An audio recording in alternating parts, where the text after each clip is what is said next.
Hello guys, welcome to Haunted Hits. ऐसा कहा जाता है कि अगर कोई घर बहुत सालों तक सुनसान पड़ा हो, जहाँ कोई भी इंसान नहीं रहता हो, वहाँ नेगेटिव एनर्जी अपना डेरा डाल देती है। वो घर नेगेटिव एनर्जी से श्रापित हो जाता है। और अगर ऐसी नेगेटिव एनर्जी किसी इंसान को पोसेस कर ले तो उसके साथ बहुत बुरा होने लगता है।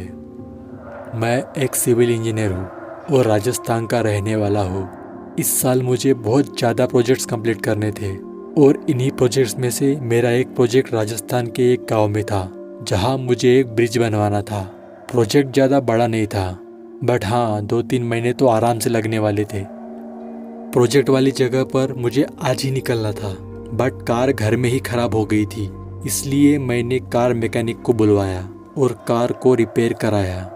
शाम हो गई थी, बट मुझे कल से ही प्रोजेक्ट चालू करना था, इसलिए मैं शाम को ही निकल गया।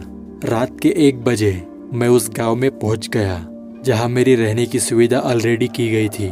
फिर सुबह हुई, मैं फ्रेश होकर अपने वर्कर्स के साथ ब्रिज वाली लोकेशन पहुंच गया, जहां हमें ब्रिज बनवाना था। हमने फर्स्ट डे से ही कंस्ट्रक्शन का काम चालू कर दिया था। फिर दोपहर हुई, सारे वर्कर्स खाना खाने लगे, तो मैं भी उनके साथ खाना खाने बैठ गया। फिर शाम के 5 बज गए। 5 बजते ही सारे वर्कर्स ने काम करना बंद कर दिया और मेरे पास आकर बोले, साहब हम 5 बजे के बाद यहाँ काम नहीं कर सकते। मैंने पूछा, बट क्यों नहीं कर सकते? 6 बजे तक तो एटलीस्ट टरना ही होगा। उन वर्कर्स में से एक वर्कर बोला, ब्रिज के पास आप जो सुनसान पड़ा घर देख रहे हैं ना, वहाँ रात होते ही अजीबोगरीब आवाज़ आने लगती है। और साहब इसी जगह जहाँ हम ब्रिज बना रहे हैं, वहाँ ना जाने कितने एक्सीडेंट्स हो चुके हैं, इसलिए माफ़ करना साहब, हम नहीं रुक सकते। मैंने जैसे तैसे करके वर्कर्स को 5:30 बजे तक काम कराया और फिर हम सब अपने गांव चले गए। वर्कर्स साइकिल से ट्रैवल करते थे, क्योंकि हमारी वर्किंग साइट गांव से तकरीबन 6 किलोमीटर दूर थी। फिर मैं भी चला गया। गांव का माहौल बहुत ही शांत होता है। लोग दिन भर मेहनत करते हैं और शाम को खाना खाने के बाद मस्त बैठ के नीचे या किसी चबूतरे पर गप्पे लड़ाते हैं। और ऐसे ही एक चबूतरे के पास मैं गया, जहाँ गांव के कुछ लोग गॉसिप कर रहे थे। मैं भी उनकी बातें सुनने लगा। तभी वहाँ के एक आदमी ने मेरे बारे में पूछा कि कहाँ से आए हो तुम, क्या करते हो, एक्सेट्रा एक्सेट्रा। मैंने भी उन्हें अपना इंट्रोडक्शन दिया और बातों बातों में मैंने उन्हें सुनसान पड़े उस घर के बारे में पूछ लिया। देखो, मैं भूत जैसी चीज़ों को तो नहीं मानता था, बट मुझे ऐसी बातें सुनने में बहुत मज़ा आता था, थ्रिलिंग लगता था।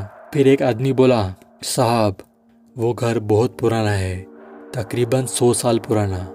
उस घर में एक फैमिली रहती थी, अच्छे भले लोग थे वो। और घर गांव के बाहर होने के कारण वहाँ पर डाकू और लुटेरों का खतरा हमेशा रहता था। और एक दिन ऐसा ही हुआ, कुछ डाकू लुटेरे रात को आए और उस घर को उन्होंने लूट लिया। जब उस फैमिली ने इस बात का अपोज किया तो डाकुओं ने पूरी फैमिली को ही बेरहमी से मार डाला। और जब भी रात को कोई उस घर के पास से गुजरता है, उसे चीखने चिल्लाने की अजीबोगरीब आवाज़ें आने लगती है। मुझे स्टोरी सुन के बहुत मज़ा आया। फिर मैं घर चला गया और सो गया। बट रात को मुझे उसी घर के बारे में सपना आया। वो भयानक आवाज़ें कानों में गूंज रही थी। मुझे लगा कि रात को मैंने गांव वालों से जो स्टोरी सुनी थी, इसी वजह से मुझे सपना आया होगा। और फिर मैं सो गया। सब कुछ ठीक चल रहा था। मैं डेली साइट पर जाता, वहाँ हम लोग काम करते और वापस चले आते। फिर एक दिन दोपहर की बात है, बहुत ज़्यादा धूप हो रही थी, सूरज सिर पर था और मुझे डिहाइड्रेशन हो गया था। और वहाँ रुकने के लिए कोई छायादार जगह नहीं थी, इसलिए मैं उस पुराने घर के पास चला गया, जहाँ एक बड़ा पेड़ था। शायद वो बरगद का पेड़ था।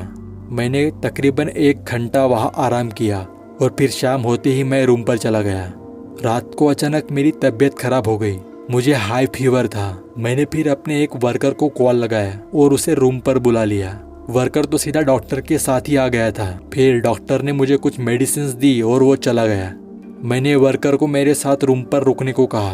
वर्कर को पता था कि मैं दोपहर को उस पुराने वाले घर गया था, इसलिए वर्कर बोला, साहब आपको उस पुराने घर नहीं जाना चाहिए था, ये इसी का नतीजा है जो आपकी तबीयत बिगड़ गई है। मैंने वर्कर के बात पर ध्यान नहीं दिया। मुझे लगा कि ये गर्मी की वजह से हो गया होगा। कुछ दिन बाद मेरी तबीयत ठीक हो गई और मैं रोज की तरह साइट पे जाने के लिए रेडी हो गया। मैंने अपनी कार निकाली।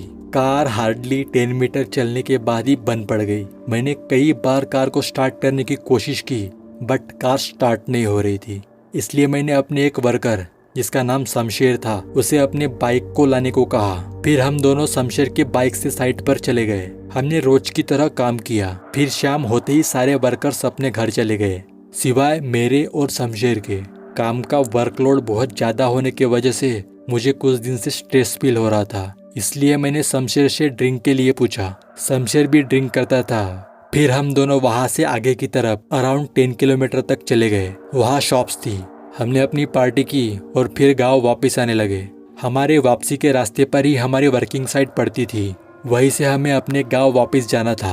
हम वापस आने लगे बट अचानक हमारी बाइक झटके मारने लगी और जैसे तैसे करके हम सिर्फ वर्किंग साइट तक ही पहुंच पाए जहां हमारा काम चल रहा था। फिर मैंने शमशेर से बाइक को चेक करने को कहा। शमशेर बोला, साहब बाइक तो बिल्कुल ठीक है, मैंने 10 दिन पहले ही बाइक सर्विसिंग की थी। फिर मैंने बाइक का पेट्रोल चेक किया तो वो खत्म हो गया था। रात हो चुकी थी और उस सुनसान जगह पर कोई घर नहीं था और रोड पर गाड़ियां भी चलना बंद हो गई थी क्योंकि गाँवों में रात को जल्दी ही रोड सुनसान हो जाते हैं। वहाँ गाड़ियां ज्यादा नहीं चलती। हम कॉल भी नहीं लगा सकते थे क्योंकि मोबाइल में नेटवर्क नहीं था। फिर शमशेर बोला, साहब हमें रास्ते से दूर रहना होगा क्योंकि यहाँ आज भी डाकू लुटेरे रात को घूमते हैं। फिर मैंने डिसाइड किया आज रात हम उस सुनसान पड़े घर में गुजारेंगे। शमशेर ना बोल रहा था बट मैं जबरदस्ती करके उसे ले गया। हमने जैसे ही घर के गेट को खोला तब अचानक से ठंडी हवाएं चलने लगी। हम अंदर गए बट शमशेर बहुत ज्यादा डर रहा था इसलिए हम सिर्फ घर के आंगन में ही रुके। हम तकरीबन वहाँ 1 घंटा बैठे। तब अचानक 3-4 बाइक्स उस रास्ते से गुजरने लगी। तब मैंने शमशेर से बोला, शमशेर मुझे रास्ते पर कुछ बाइक्स दिख रही है, जल्दी चलो उनके पास, हम उनसे लिफ्ट मांग सकते हैं। तब शमशेर बोला, साहब वो कोई नॉर्मल लोग नहीं है, वो लुटेरे हैं और वो अब इस घर की तरफ आएंगे और इस आंगन में कुछ देर बैठेंगे और अपनी पार्टी करके चले जाएंगे और गलती से उन्होंने हमें देख लिया तो हमें उनसे खतरा हो सकता है। इस वजह से मैंने और शमशेर ने घर के अंदर जाने का फैसला किया और इससे पहले कि लुटेरे वहाँ आते हम घर के अंदर एंटर हो चुके थे। लुटेरे आए, कुछ दिन आंगन में बैठे और चले गए। हम दोनों घर के अंदर थे। वहाँ लेटने के लिए भी जगह थी और बाहर भी ठंड हो रही थी इसलिए हमने उसी घर में रात गुजारने का डिसीजन लिया। कुछ टाइम तक तो सब कुछ ठीक था। तब अचानक शमशेर को वॉशरूम जाना था तो वो घर के अंदर एक रूम थी वही चला गया। मैं रूम में अकेला था। तभी अचानक मुझे खिड़की के पास से किसी के जाने जैसा फील हुआ, जैसे कि खिड़की से कोई बाहर से मुझे देख रहा हो। मैं खिड़की के पास गया तो वहाँ कोई नहीं था। तब अचानक शमशेर की चिल्लाने की आवाज़ आई। मैं भाग के शमशेर के पास गया। वहाँ जाके देखा तो शमशेर बेहोश पड़ा था। फिर मैंने शमशेर को पहले वाले रूम में लाया। कुछ देर बाद उसे होश आया और वो बोला, साहब उस रूम में कोई तो है।